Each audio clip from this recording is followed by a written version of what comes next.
che guardavo queste figure e le vedevo vive, poi potevo avvicinare a pochi centimetri, si scorgere la pennellata, quindi era facile pensare al pittore che in quel momento dipingeva quelle figure.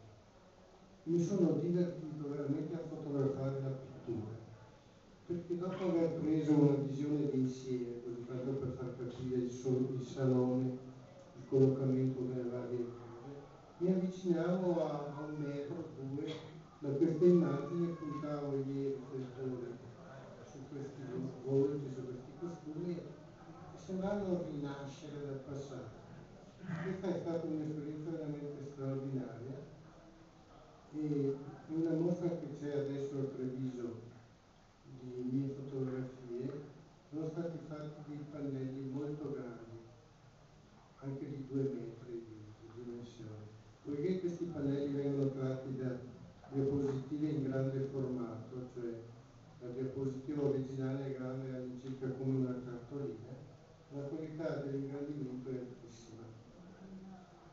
E lì potete vedere incredibilmente dei dettagli ingranditi quasi a grandezza naturale, o addirittura di più. E potete avere un'idea di questa cosa che vi dicevo prima. Bene, poi l'approccio è stato naturalmente anche per l'esterno, cioè per la cosa più nota e spettacolare, le forme architettoniche. Naturalmente mi sono innamorato subito del Palladio. La villa che ho conosciuto per prima è stata la villa Foscari detta da Malcontenta, che si trova sulle rive del Brenta. Quando ci andai per la prima volta non era come adesso, era abbastanza diroccata o comunque non era ben pulita la facciata, e poi era completamente coperta da una serie di salici che saranno stati anche suggestivi, ma impedivano la visione della villa dall'altra riva del Brenta. Poi il ponte Foscari, che è pure Foscari, cioè voglio dire che la villa Foscari da Malcontenta, come altre, hanno per proprietario, o avevano per proprietario, un erede in linea diretta dell'antico committente. E quindi anche questo contribuiva alla suggestione. Una volta, qualche anno fa, sono venuti a trovarmi espressamente una coppia un po' anziana. Lui era un architetto americano e la moglie, che venivano qua in Italia e avevano conosciuto il mio libro negli Stati Uniti, lo avevano apprezzato molto, ma soprattutto si erano innamorati di quelle fotografie, di quelle ville, e sono venuti a trovarmi a Treviso. Allora con mia moglie siamo andati a fare un giro per la provincia e allora erano stupiti della bellezza, ma poi lo erano in modo particolare perché per loro era il fatto straordinario era quello di trovarsi sulla terra di questi artisti che loro conoscevano dai libri e dalla storia, ma trovarsi ora, adesso, davanti a quella villa del celebratissimo Palladio, perché negli Stati Uniti il palladianesimo ha avuto uno sviluppo incredibile. Io, se non mi fossi ammalato, avrei dovuto andare negli Stati Uniti. Mi avevano commissionato un libro sullo stato della Georgia e di Washington per andare a riprendere queste video palladiane. Quindi l'entusiasmo per Palladio negli Stati Uniti è grandissimo. E loro sono venuti con noi e ho detto vi porto a vedere la villa Emo a Fanzolo. Siamo andati, erano tutti eccitati per aver lui aveva la macchina fotografica, sparava continuamente a fotografie. Ma quando siamo arrivati alla villa, io ho detto adesso entriamo, vediamo se c'è il conte Emo. Tutti eccitati sempre di più. Insomma, siamo arrivati e ho trovato dalla porta che sapevo io da dove si entrava uno dei suoi agricoltori, giardinieri, quelli che lavorava. Ho chiesto se c'era il conte è venuto di buon grado subito, distinto, addirittura un personaggio Lui proveniva però dal ramo degli Emo di Toscana, perché c'erano diversi rami nazionali.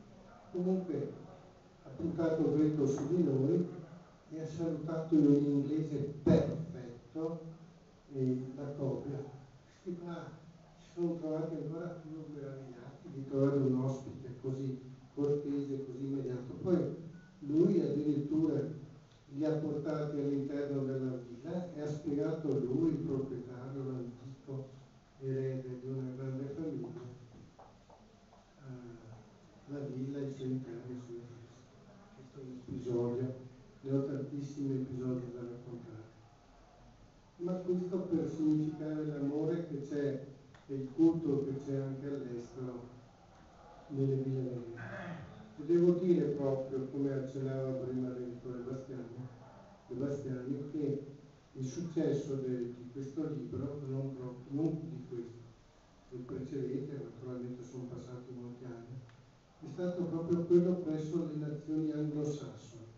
E più che in Italia, il libro si è venduto in Inghilterra e negli Stati Uniti e ha costruito la sua fortuna e la mia fama di fotografo di ville venete, per cui sono stato chiamato tante volte proprio per questo motivo.